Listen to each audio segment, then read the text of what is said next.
Hi guys, welcome to my channel. बहुत बहुत स्वागत करती हूँ आपका अपने चैनल पर। फ्रेंड्स, मैंने शायद कल रीडिंग नहीं की है। कई बार मैं रीडिंग्स में गैप भी करती हूँ, क्योंकि जब मुझे लगता है कि इंट्यूटिवली मुझे लगता है कि हाँ आज रीडिंग करना चाहिए, तभी मैं कर पाती हूँ। जब मेरी एनर्जी डाउन रहती है और या मेरा मेडिटेशन में गैप हो जाता है तो फिर मैं रीडिंग नहीं करती हूँ। मेरे को ऐसा लगता है कि फेक रीडिंग या ठीक से रीडिंग ना कर पाने की स्थिति में रीडिंग नहीं करना चाहिए। खुद की एनर्जी जब बैलेंस्ड हो तभी रीडिंग को करना चाहिए। इसलिए मैं बीच में कुछ व्यस्तताओं के कारण मैं रीडिंग नहीं कर पाती हूँ। कभी कभी रीडिंग ठीक से नहीं हो पाएगी ऐसा मुझे अंदर से फील होता है, तो फिर मैं उस दिन ब्रेक ले लेती हूँ। आज हम उनकी ज़िंदगी में क्या चल रहा है इस टॉपिक पर रीडिंग कर रहे हैं। आपके जो भी एक्स हैं, जिस भी पर्सन के बारे में आप सोच रहे हैं, उनकी ज़िंदगी में क्या है, स्थितियाँ उनके बारे में हम देख रहे हैं। डिवाइन के मैसेजेस भी यहाँ पर हम पढ़ेंगे, देखते हैं क्या आता है।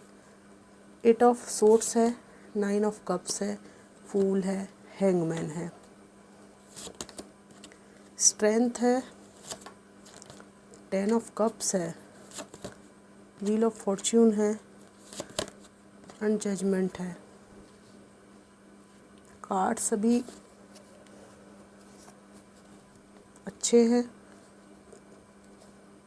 लेकिन बॉटम ऑफ द डेक है द टावर। तो क्या चल रहा है उनकी ज़िंदगी में?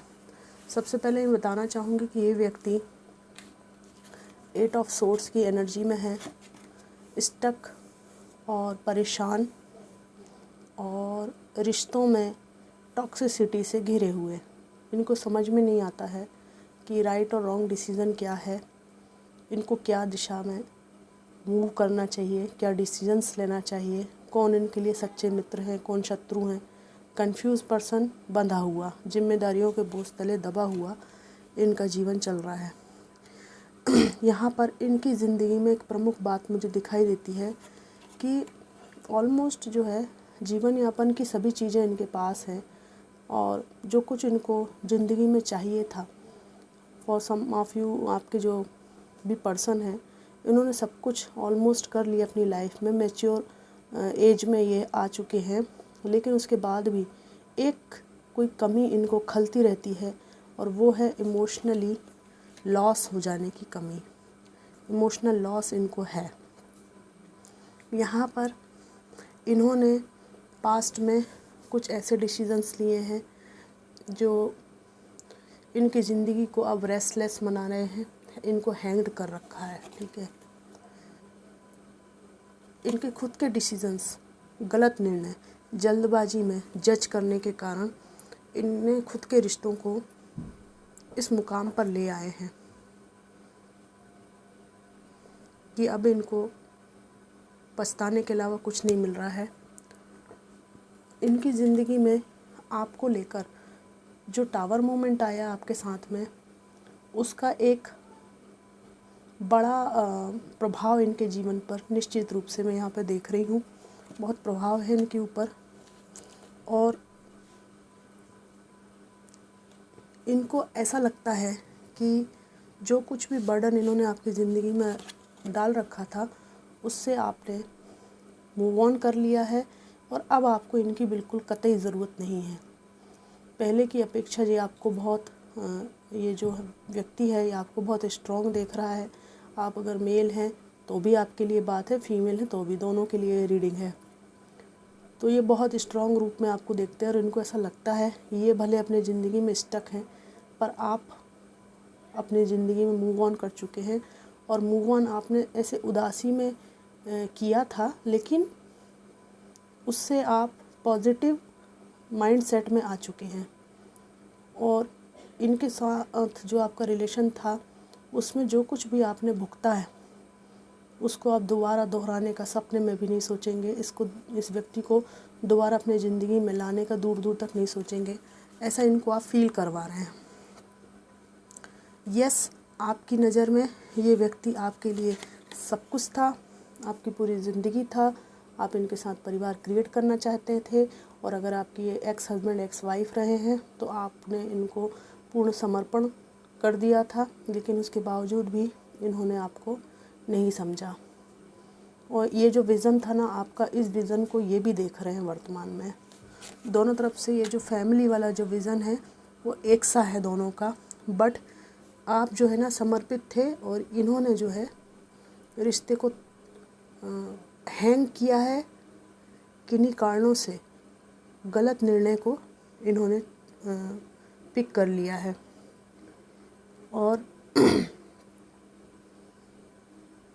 इनकी ज़िंदगी में समय का परिवर्तन हो चुका है, वहीं आपका समय भी बहुत बदला है। समय ने बहुत कुछ चेंज कर दिया है। और for some of you guys, आपके और इनके बीच में लीगल बैटल है, जिसमें जजमेंट जो है वो निश्चित रूप से होगा। और ये व्यक्ति ईश्वर से प्रेयर भी करता है कि जो निर्णय है उसमें इस व्यक्ति को न्याय मिले, इसके दिल को ठंडक मिले। पर इसे इस बात की घबराहट हमेशा ही रहती है कि ये निर्णय, ये कितना भी दिल को दिलासा दें, ये आपके पक्ष में होने की पूरी संभावना है। कहने का मतलब ये है कि दिल जानता है कि निर्णय आपके पक्ष में है, पर दिमाग जो है वो युद्ध भूमि में खड़ा है कि मैं ही विजेता हूँ। इस तरह का द्वंद्व इस व्यक्ति को खाया जाता है और इसी द्वंद्व में ये जीते भी हैं। दिल जानता है कि इस लीगल बैटल में जीत आपकी होगी, लेकिन उसके बाद भी स्वीकार नहीं करना चाहते। दूसरों का पेट भरते भरते, उनकी जेब भरते भरते इनका जीवन जा रहा है। और इनके जीवन में जो भी लोग हैं वो लल्लू बन के इनके पैरों में खड़े हो जाते हैं, दीन बन जाते हैं, दीनहीन बन के इनको दाता बना देते हैं और इनसे हमेशा ही देने की उम्मीद करते हैं कि ये उनको समय दें, अपनी ऊर्जा दें, रुपया पैसा है तो वो दें, बस ये देते चले जाएं। तो ये व्यक्ति जो है ना अपना धन संपत्ति, अपनी एनर्जी, अपनी ऊर्जा देते देते थक गया है। उसके बाद भी इनको बदले में कुछ नहीं मिलता। जिस तरह की एनर्जी में आपने अपना जीवन इनके साथ जिया है, सिर्फ देते चले गए, उसी एनर्जी में ये है। और आज इनको फील हो रहा है कि एक तरफा देते रहने से कैसा लगता है। तो डिवाइन ने इनको रिसेंटली कुछ एहसास कराए हैं इनके मूर्खतापूर्ण निर्णयों के कारण। For some of you guys, इन्होंने आपसे पास्ट में कुछ उधार लिया था जिसको इन्होंने कभी नहीं लौटाया, या आपकी किसी संपत्ति पे कब्जा कर लिया था। उसका कर्मा ये है कि इनका फाइनेंस स्टक है बुरी तरह से, और फाइनेंस आता है तो लूट लेते हैं सगे संबंधी, रिश्तेदार, मित्र। तो इन्होंने जो उधार लिया था वो आपको लौटाया नहीं। और मुझे तो यहाँ ये भी लगता है कि इनको रुपयों की ज़रूरत है। इस संबंध में आपसे कुछ बात भी करना चाहते हैं। किसी के लिए तो ये मैसेज यहाँ निश्चित रूप से है। या तो ये रुपये को लेकर बात करना चाहते हैं या किसी परेशानी को लेकर बात करना चाहते हैं। तो इट्स अप टू यू कि आप क्या चाहते हैं, परेशानी आपसे डिस्कस करना चाहते हैं। इनकी ज़िंदगी में एक रेस्टलेस एनर्जी है। रात रात भर अपने जीवन की समस्याओं को लेकर सोचते रहते हैं, इनको क्या करना चाहिए, क्या नहीं करना चाहिए, ये हुआ तो वो क्यों हुआ, वो क्या होना चाहिए था। तो रिश्ते में रहते हुए आपने कई बार इनको ये समझाया कि आप ठीक से सोचो, रिश्ते के बारे में थोड़े सीरियस हो जाओ, लेकिन ये व्यक्ति प्लेफुल एनर्जी में रहे। ये फीमेल भी हो सकती हैं। मतलब रिश्ते में ये ऐसे कूद गए जैसे कि चलो देखेंगे आगे क्या होता है। लेकिन इनको ये एहसास नहीं था कि रिश्तों के साथ में रिस्पॉन्सिबिलिटी भी आती है। वो बहुत बड़ा लोचा है किसी रिश्ते में जाना, और उस लोचे को ज़िम्मेदारी के रूप में लेना पड़ता है, संभालना पड़ता है। केवल एक दूसरे के ऊपर आरोप लगाकर, टॉक्सिक बनाकर, ये जो संबंधों का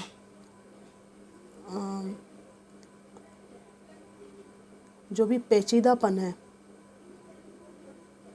उसको सुलझाया नहीं जा सकता। इस लड़ाई झगड़े से संबंध में कूदना ही एक बहुत बड़ा टारगेट है, सुलझाने के लिए एक बहुत बड़ा लोचा है। इस व्यक्ति को ऐसा लगा कि अरे देखेंगे क्या है, तो जो सुलझाना था, समझाना था, वो सब एक तरफा आपकी तरफ से था, इनकी तरफ से सिर्फ लड़ाई झगड़ा था। जब देखो जब ये उठ के खड़े हो जाते थे हर तरह से जीतने के लिए।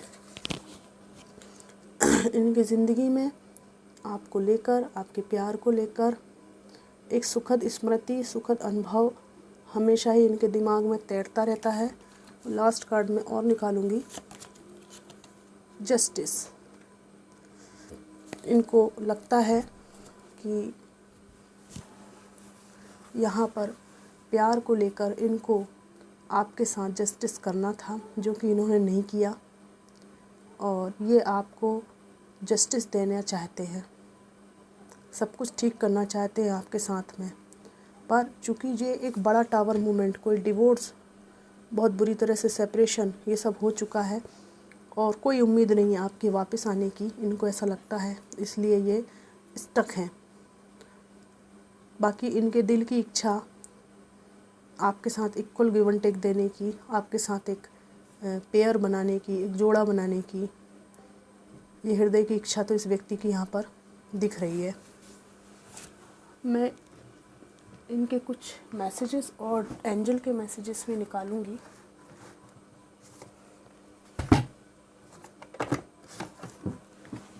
इनके मैसेजेस निकाल लेती हूँ, फिर मैं एंजल के मैसेजेस निकालूंगी। देखते हैं, 5 मैसेजेस निकालती हूँ, क्या आता है।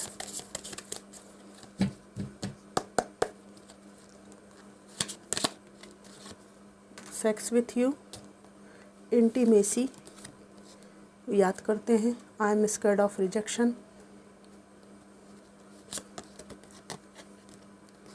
ये आपके रिजेक्शन से बहुत डर रहे हैं कि आप इनको अपने लायक समझते भी हैं कि नहीं, या बात करने को तैयार भी नहीं है। ये आपके कोई एक्स बॉयफ्रेंड भी हो सकते हैं। Why do I feel so lost, मुझे बिल्कुल बर्बाद क्यों महसूस हो रहा है।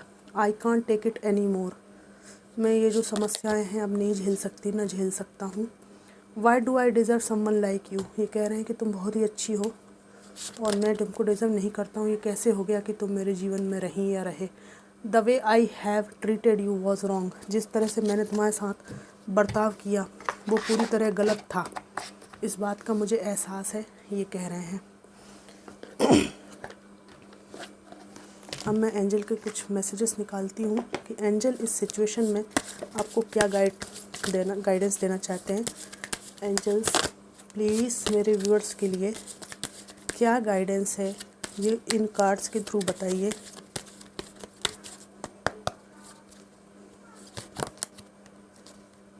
नो, आपका कोई प्रश्न है जो अभी आपने पूछा, डिवाइन ने बोल दिया है इसका आंसर नो है, तो आप अननेसेसरी अपने ऊपर बर्डन ना लें। जो स्थितियां हैं उनमें वर्तमान में रहें। वेट, इंतज़ार करें, धीरज रखें, डिवाइन कह रहे हैं।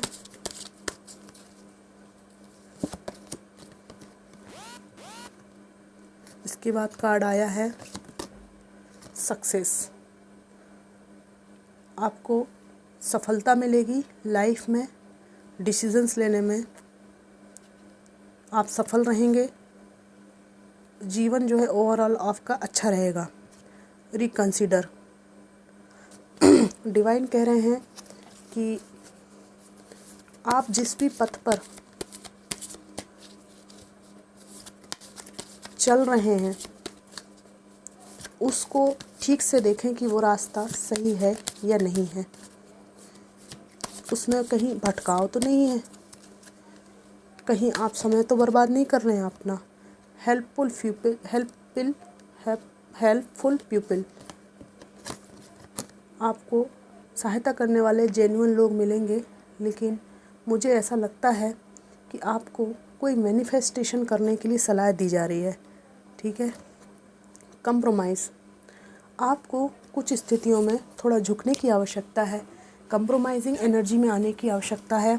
खासकर अपने जीवन में जो बैलेंस नहीं बन रहा है लोगों के साथ में, उस बैलेंस को आप बनाने की कोशिश करें, तो यही लोग जो आपके आसपास हैं आपके लिए हेल्पफुल पीपल में बदल जाएंगे। बस आपको थोड़ा सा इनको साथ में लेकर चलना पड़ेगा, टीम वर्क आपको बढ़ाना होगा। अगर आप बहुत ज़्यादा कटे कटे रह रहे हैं अपने जो फ्रेंड सर्कल है या वर्क प्लेस है उससे, तो थोड़ा सा इन्वॉल्वमेंट बढ़ाने का यहाँ एंजल कह रहे हैं। लेकिन इसका मतलब ये नहीं है कि आप टॉक्सिक लोगों के साथ रहने लगें, बट अपने काम के लिए, अपने जीवन के लिए, अपनी ऊर्जा को पॉजिटिव बनाने के लिए अगर आपको सोसाइटी में इन्वॉल्वमेंट की आवश्यकता है, लोगों से बातचीत करने की आवश्यकता है, आप बिल्कुल ही अकेले हैं, डिप्रेस महसूस कर रहे हैं, तो थोड़ा स्थितियों में कंप्रोमाइज़ करके बाहर निकलें, लोगों से मिलें, और ये लोग आपकी मदद करेंगे। क्योंकि इन लोगों में से बहुत से ऐसे लोग हैं जो वर्तमान में आपकी स्थितियों को समझने लगे हैं और आपको हेल्प कर सकते हैं। तो फ्रेंड्स, ये थी एक जनरल कलेक्टिव टाइमलेस रीडिंग। ये आपको कितनी मैच करी मुझे ज़रूर बताइएगा, कैसी लगी ज़रूर बताइएगा। Thanks for watching.